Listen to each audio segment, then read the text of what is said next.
The story begins with a little girl named Sophia-chan. She is on a bridge with her sister, Nady, and their maid, Ellie, who are under attack by dragons. Sophia can't make sense of anything as she is blind. Even with her magic powers, she can't figure out what is going on. Nady holds her tightly in her arms and comforts her by saying she shouldn't worry so much as help is on its way. But suddenly, the bridge falls apart, and Sophia plunges into the dark, dense forest beneath. As she falls, Nady tries to grab her hand and save her, but it is too late. In the corner of the bridge, two guys are standing, looking over at all of this. As she falls, the masked guy tells the other guy, Mutsu, to bring back proof of Sophia's death. It looks like a planned accident. After saying this, he runs away, leaving Nady and Ellie behind. Looks like his job for today is done. In the forest, Sophia wakes up to find herself snuggled in a shade made of leaves and sticks. Who made that for her, and how did she get here? As she tries to get up, she feels her leg hurting like hell, and upon touching it, she finds out that it has been wrapped in a cloth bandage. Who did this? Suddenly, she hears a voice asking her if she has noticed her bandage already. This strange voice suddenly panics her, and she frantically starts to look around.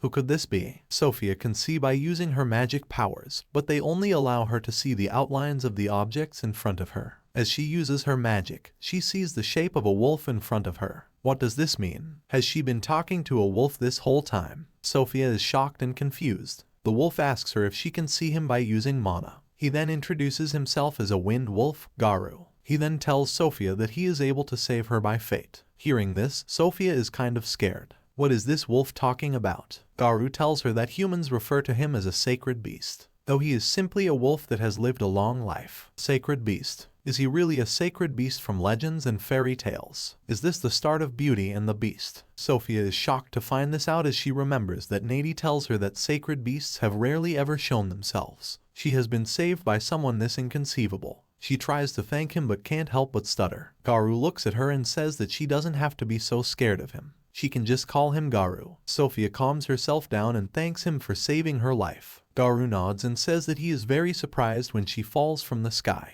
He is not sure what would have happened if he hadn't helped her. He asks her why she falls from the sky. He is curious about her injury and her ability, which makes him question what really happened. Sophia wonders what she should do now. Should she tell him everything that has happened? He is a sacred beast. Of course, he is not bad, but still, she needs to be careful. The truth is she has been reincarnated into a 5-year-old blind girl. She can use some magic, but there is still so much she doesn't understand. Sophia thinks about how she has a unique set of circumstances. She mustn't speak rashly. He saved her life, but still, she can't trust him. Garu looks at her being quiet, and he asks her if she is hungry. She looks down and admits that she is definitely hungry. Garu gets up and says that it has been a while since he found her. He will make her a meal now as she is hungry. As soon as Sophia hears this, she freezes in her spot. If Garu is going to make her a meal, does that mean he is going to make her a wolf meal? Wild raw meat. She asks him if he is hungry too, thinking she can't really eat food that is raw from the wild. As she is saying this, suddenly, she feels Garu's outline change from a wolf to a human. He tells her that she doesn't have to be shy. It's been a long time since he has had a meal. The human form of Garu is really handsome. Sophia is shocked to find out that Garu can change his forms. Now it all makes sense to her. He changes his form to put a bandage on her leg. He is so amazing. She can't even see what he looks like and still crushing on him. Garu starts a fire in front of her shade and makes a bowl of some kind of soup. He tells her that it's been a while since he has cooked anything, but he is pretty sure that it will be fine. He asks Sophia to come and try it, but Sophia is not on the same page. She hasn't had anything in a while, but it takes a bit of courage to try something when she can't see it. She can only see the outline of the objects but can't make out anything except for the color of magic power. As she takes a bite of the soup, her eyes seem to open wide. It is delicious. She tells Garu that it is really good. She wonders how he makes it, as it tastes a lot like miso. The spiciness kind of tastes like sancho. Garu tells her that he can't make it as good as his friend, but he is glad that she likes it. Sophia asks him about his friend and where he is. Garu looks down and kind of solemnly tells her that it is called Isphania. He and his friend used to eat it a lot when they were traveling together. Sophia wonders why he sounds so sad suddenly. Did something happen? But before she can ask him, she stops herself from prying into others' lives since she can't say anything about herself either. After this, Garu takes care of her without asking any questions. Meals are also made while trying different herbs. He is very nice to Sophia, and she really appreciates that he doesn't try to pry into things or ask her questions. Why is she being so sus? She wonders what has happened to the Ashtar household. Her father, Garante, hates her, so she is sure that he is happy to see her gone. But she is worried about Nady and Ellie and that they must be sad. She wants to go home, but this 5-year-old body won't let her. So for now, she has to stay with Garu. But what should she do once her leg recovers? She has no idea what is going to happen next. All she wants is to be able to see Nady now. Back at the house, Nady and Ellie are seen working. Nady is busy thinking that she wishes she could have saved and protected Sophia better. Her father, even though his own daughter is killed in such a manner, he hasn't even brought a single flower for her. On the contrary, it's as if nothing ever happened. A bridge collapsing due to demons attacking should be a big deal. Yet, he doesn't seem upset in the least. Even the investigation is wrapped up so quickly. Nady is standing outside the door of her father's room when she hears something. Inside the room, he is talking to a guy named Guzolt and saying that he has outdone himself. He then says that he would have preferred to have used a simpler method, but Nady would have been far more outspoken if poison had been used. All of it requires immense preparation, but with these kinds of circumstances, there is not much Nady can say. He done kill his own daughter. Garante asks him if the whole ordeal is all taken care of, and Guzolt replies that he has his men searching for the body, just in case. The mission is not to be considered complete until he has reported back. Hearing this, the father says that he doubts it is possible for her to survive that fall from that height, but she is ever the pain, even making them check like this. Guzolt laughs and says that it is their policy. As they both are busy talking, he turns to take a look at the door. Garante asks him what is wrong, but he brushes it off as nothing. Outside the room, Nady finds out the truth. The demon attack isn't at random after all. She can't believe he orchestrates everything. She curses herself and thinks how she should have known this before it happened. She should have known based on how her family has treated her, even though they have the same blood in their veins. At the very least, it's all her fault that she couldn't protect Sophia. She doesn't want to admit that she has a parent who has a hand in her own daughter's life. She is crying and wiping her tears with her hands, and suddenly she looks at the pendant she is wearing. It's a matching good luck charm paired with the one she gave to Sophia. At that moment, Nady decides that she can't just sit there and be sad and depressed. She hasn't verified Sophia's death with her own eyes. She doesn't care how small the chance is. As long as there's even a glimmer of hope left, she has to try and find her. She can do that only if she can get away from her demon of a father. In the forest, Sophia is sleeping, and it looks like she is seeing her mother in her dreams. Suddenly, she wakes up and realizes it was just a dream. She has no idea what time it is. She guesses it is still nighttime as she can hear the bonfire still going.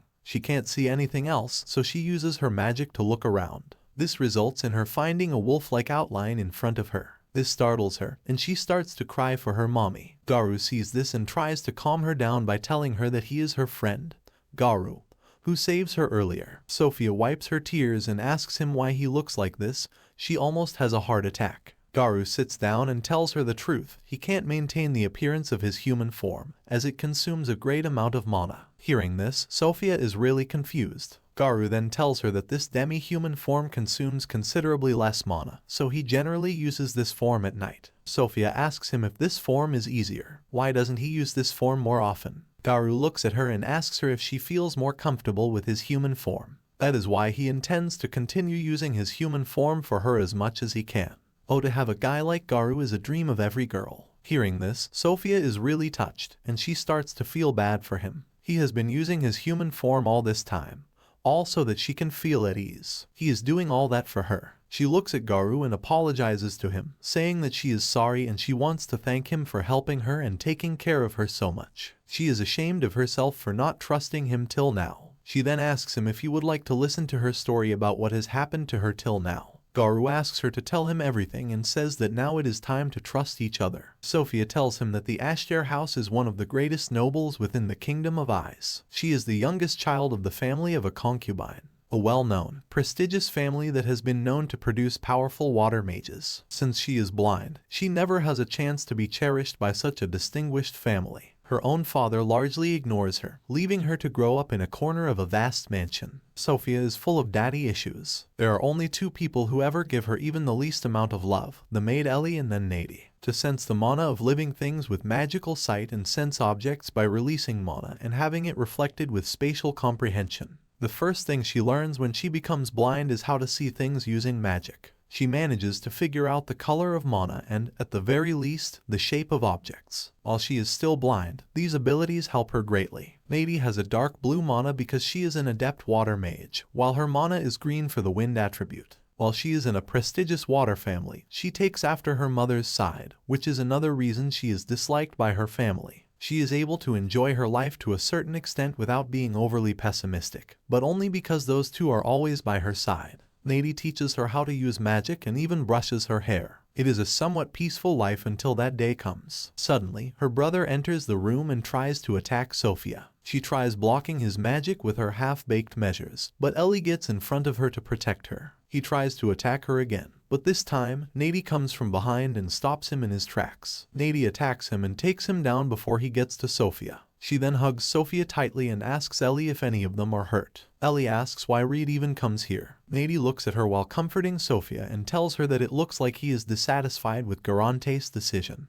Everyone in her family is a demon just like her father. No wonder she is sick and tired of them. She then says that she has to admit she is a little surprised herself. She can't believe that Sophia's indifferent father would hold a selection ceremony for her. It seems that her older brother cannot tolerate Sophia receiving such a gift. He is really such a small-minded man. However, she is a bit relieved to know that they can hold a selection ceremony for Sophia. If she is a nobleman, she would have completed the ceremony already. She then remembers that she has to tell Sophia that the selection ceremony allows God to grant each person a special ability. This ability is referred to as a gift of the ceremony. Sophia gets curious about gifts, and Nady tells her that on rare occasions, people can receive more than one gift like she did. Ellie tells her that she is saying this lightly, but she also has divine protection. Nady agrees and says that having divine protection shows that they will have God's favor. That is why her magic is more powerful and more accurate. This all feels like a plan to take her out and get her out of the way. Sophia thinks that this is really amazing.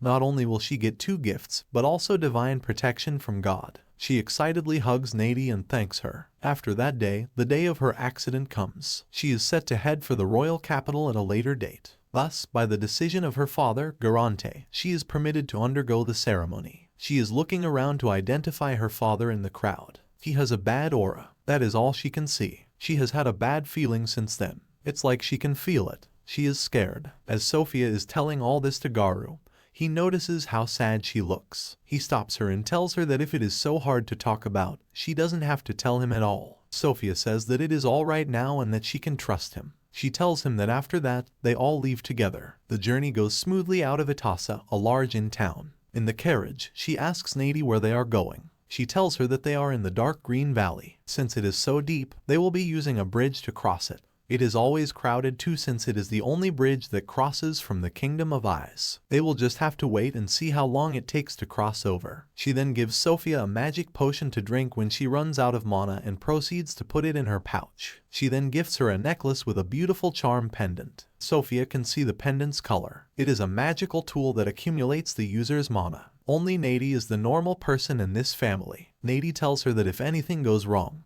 it will help protect her. She won't be able to use it yet, though, since it hasn't accumulated mana. She has to make sure to wear it every day since it can only build up a bit of mana at a time. Sophia nods and thanks Nady for the gift. Suddenly, they hear something happening outside the carriage. What could that be? Sophia is also worried. Nady tries to comfort her by saying they are just stuck on the bridge. Ellie asks why it is so noisy, to which Nady says she wonders if there is an accident. Nady looks out the window and sees everyone running. What is this? A guy tells them to run away because there are monsters. Nady is worried about what is going on and asks why no one has told them. What is Sophia's father doing? She will have to check on him. Sophia uses her magic sight to see what is going on, but she can't make sense of anything as she sees a lot of people. Ellie tells her to stay close to her. Sophia looks at a person who seems to have the most mana out of everyone. Suddenly, a demonic dragon comes at their carriage in full force and attacks it. After that, everything turns into chaos. Her leg gets stuck, and it is injured. She cannot tell what is going on around her. She sees Nady fighting against all the demons, but then a really big one shows up, and after that, she only remembers falling off the edge. Then she finds herself next to Garu. Nady was fighting for her, but instead of trying to get back to her, Sophia wanted to hang out with her new crush,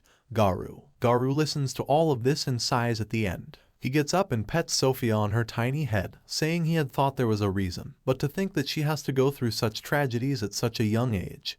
He can only imagine how hard it must be for her. He pets her while trying to calm her down, telling her that she is doing so much better now. She has held up well. As he comforts Sophia, she lets go of all the sadness in her and starts crying while hugging him. But it's not that easy. As she laments while embracing Garu, danger looms once again around her. That night, Sophia sleeps wrapped around Garu's soft fluff as they cuddle each other. When she wakes up, all she can talk about is how Garu's fluff smells so good. While she is busy cuddling Garu, he calls out her name, trying to wake her up. He tells her to wake up, it's time to get breakfast. She is shocked and embarrassed after realizing she fell asleep on Garu after crying. She is giving lowly at this point. At breakfast, she thanked him for the food while visibly looking embarrassed. Garu offers her a bottle and instructs her to drink it as it will help her heal her wound. As she takes a big gulp, she realizes that it's beyond bitter. Garu smiles at her and says that it's okay, she just has to chug it down quickly. It tastes horrible, but she just has to bear with it, it will help her get better. Sophia tries her best to forget about the taste. Garu looks at her and appreciates her, saying that he is surprised she can tolerate it without throwing up.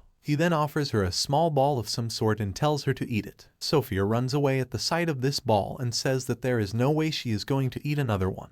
Garu tries to convince her and tells her that it is just a mouthwash ball and she doesn't really have to eat it. She just has to chew it and then spit it out. After this whole ordeal, Garu sits down with Sophia and asks her about what happened last night. He tells her that he is aware that she compensates for her blindness with her magic, even though she hasn't received a gift yet. But still, he is a little concerned about the demon attack back on the bridge. Sophia does not understand what Garu is trying to say. Her parents taught her not to take candy from strangers. He then tells her that he has lived a long time but has never heard of any demon like the large one she encountered around the bridge. He thinks to himself that the whole situation honestly sounds like a ploy. Sophia may still be in danger. Sophia looks at Garu, who looks very concerned, and she asks him if there is something wrong. Garu looks at her and says that it's nothing, and she doesn't have to worry about it. He just has something on his mind. He thinks to himself that he just needs to keep Sophia safe. Then suddenly, he changes the topic and asks her what she thinks they should do going forward.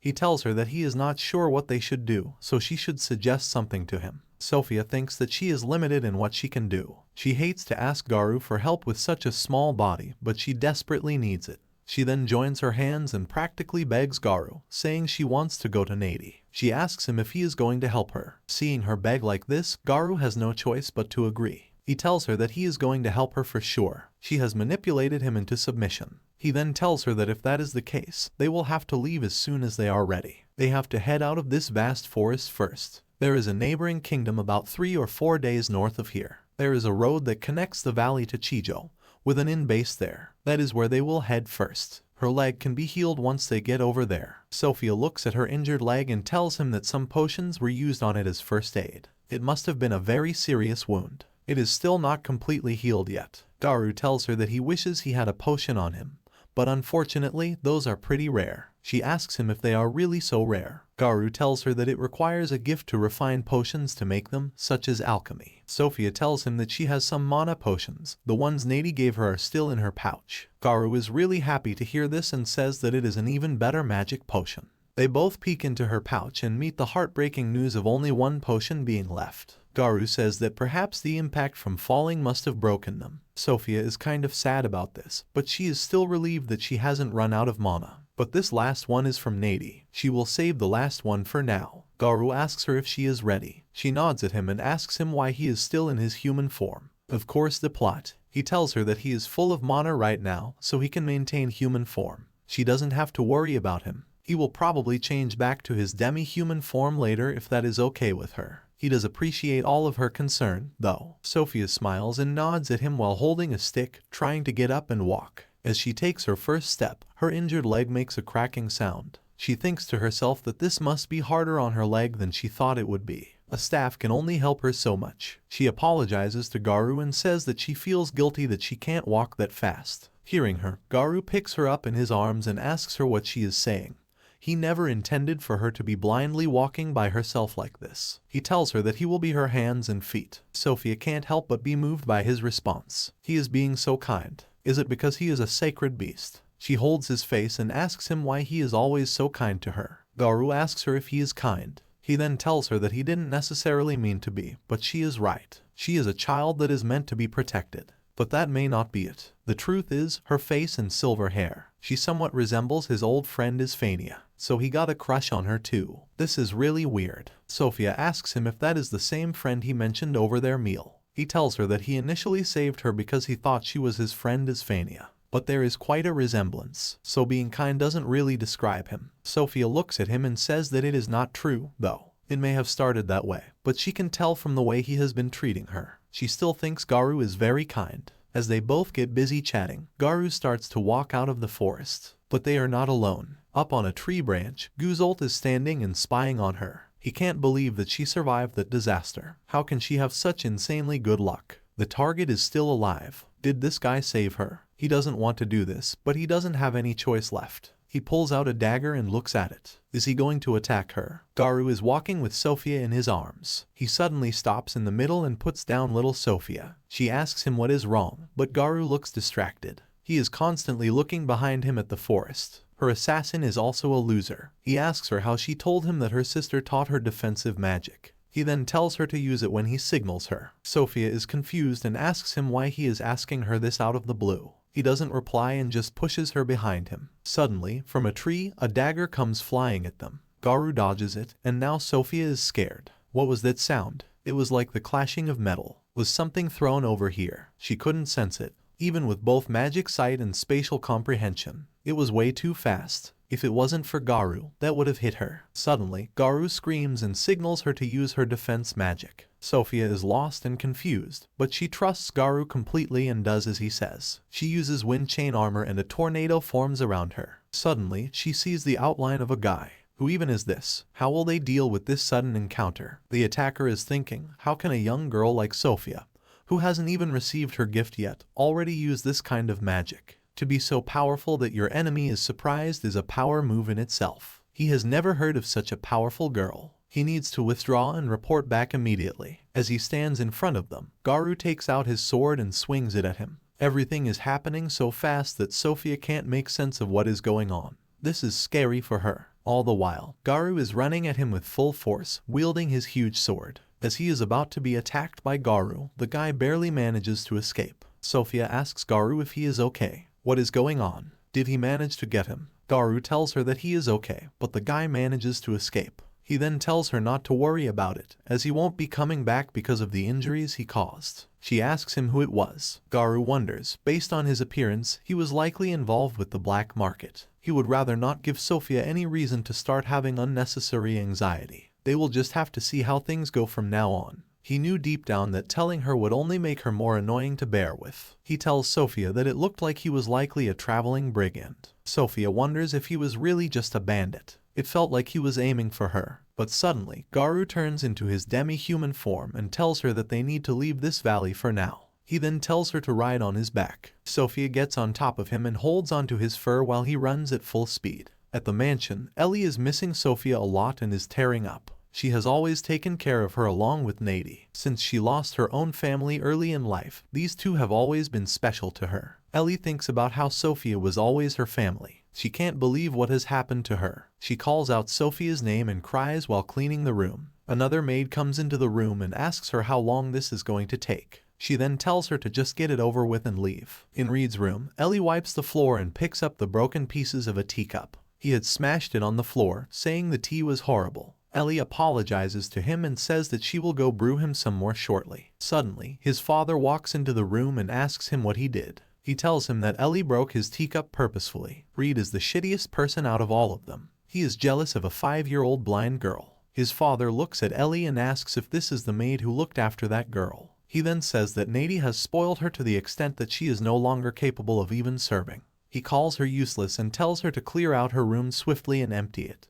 Ellie is still picking up the broken pieces of the teacup and wonders, how can they say such a thing? Did these people truly never care about Sophia? These people are horrible. Reed turns around and asks her what is taking her so long. Reed is the most spoiled and rude person in the house. He snarkily asks Ellie if she is also as blind as that girl now. Hearing this, Ellie loses control over her emotions and charges at him with a piece of broken teacup. And after that, she is held captive in a jail-like place. She sits in the jail, cursing herself, saying it is all over and that it can't be helped now. Suddenly, she hears footsteps coming toward her. "Who is this?" "It's Nady. She is here to see Ellie." Nady apologizes to her and says she wasn't there to protect her because of all that has happened lately. She is going to get her out of here. But Ellie doesn't want to come out. She says that Sophia is gone now, and her duties are done, so she is okay in here. Ellie is such a crybaby. Nady looks at her and tells her that she is going to find Sophia. Ellie starts to cry and says that Sophia is gone, and they can't find her. But Nady says that she believes Sophia is still alive, and that she is not simply leaving the house. She has decided to leave Ashtare's family behind as well. She is going to leave this family for good. Ellie is shocked to hear this and asks her if she is sure about this. Nady looks at her sadly and says that she knows it's unforgivable, but the whole accident was orchestrated by Garante. This has exhausted any last remaining affection she had for the family. Ellie and Sophia are the only family she has now, so she needs her help to find Sophia. Ellie tells her that she is powerless and not strong like Nady. She was powerless to protect Sophia back then too. Nady looks at her and opens up her tied-up hair. She then takes out a pair of scissors and chops off her long hair. Ellie is shocked to see her do this. Why did she do this to her long, beautiful hair that symbolized her status as a noblewoman? Nady looks at Ellie and tells her that she is not a noblewoman now. She is just Nady. This is her resolve. This motivates Ellie to come with her, and now they are both going to find Sophia. Now Nady is going to save Sophia for sure. She is done being depressed and sad. She is weak, but Sophia is family to her, and she has to protect her. Nady helps her get out of jail, and they both make a run for it. In the valley, Sophia is riding on the back of Garu. She is scared she will fall off with all the shuffling. Sophia uses her spatial comprehension magic to see, but Garu tells her to stop using her magic so often because she is releasing mana, and it is reflecting back on her. That also lets demons know their location. Even more so with how her mana itself can attract demons. Sophia apologizes to him and thinks about how careless she was before. She would spend all her day in the mansion, never knowing any of this. But it's dangerous to use spatial comprehension out here near demons. From now on, she has to be more careful about where she uses it. Sophia asks Garu what it is. What did he see? Garu tells her that there is a group of monkeys up ahead. It's a large group that seems to think she looks delicious. What kind of demon monkeys are they? Hunting a human child. That's scary. Sophia is scared to hear this. Are they going to eat her? What is happening? Garu tells her that they think she looks delicious. Sophia tells him to stop saying this, and Garu tells her to hold on tight as it is about to get rough, so don't fall off. Sophia holds on to Garu as if her life depended on it, literally. The monkeys are chasing them, scaring the life out of Sophia. She can't take this anymore. It's like riding a roller coaster blindfolded. Garu runs at full speed as he sees a big cave in front of him. This is the perfect place to lure them in. Sophia thinks that Garu's magical power is increasingly vast. He is using wind magic. With a swift motion, he is able to finish all the monkeys in one go. All of their mana disappears at once. Sophia tells him that he is amazing. He really took them all out. He tells her that it is because of this cave that he is able to clean them all out with ease. Sophia is in the cave for the first time and is surprised to hear her own voice echo.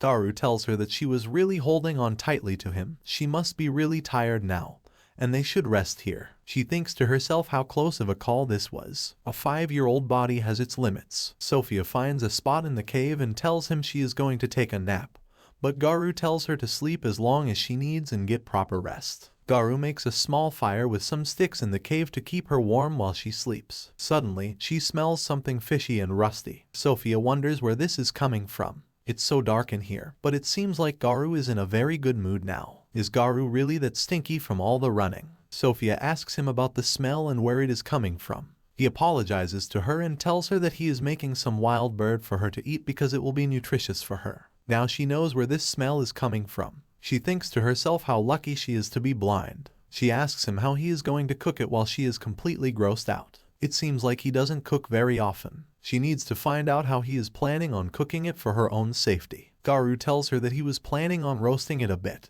but does she not want it? Sophia chuckles and wonders how. It's not like she doesn't want to eat it, but even simple dishes can become unpalatable if done improperly. She asks him what the meat is like right now. Garu is confused by this question and wonders why she is asking him this. Does she want to know how he will prepare it? He says that he severed the neck and then removed all the blood and internal organs. He did that because meat spoils easily otherwise. Sophia thinks his method looks fine, and now the problem is what the seasoning will be. She asks him if he has any fragrant leaves on him. Garu tells her that he doesn't know if they smell good or not, but he does have some medicinal herbs. Sophia smells the herbs and thinks that they could go along with the meat. Since they are also salty, they could be used as seasoning. Sophia tells Garu to prepare the meat with this herb. Garu is surprised to see a 5-year-old child be so knowledgeable about what herbs to cook with just by using her sense of smell. She is just making sure she gets to have human food and not wolf food. She picks up some grains from the bag and asks him what they are. He explains that those are edible seeds. He used them in their last meal. Sophia tells him that they should also use them with the meat. They roast the bird over the open fire, and it smells delicious. Garu mentions how amazing the aroma is and that he would also like to eat some if that is okay with Sophia. Sophia tells him that he can share with her because she can't really eat all of it by herself. The bird is cooked, and she starts chomping on one leg while Garu chomps on the other. This is the first time Garu is eating something so tasty. To think that normal meat can be changed to this extent,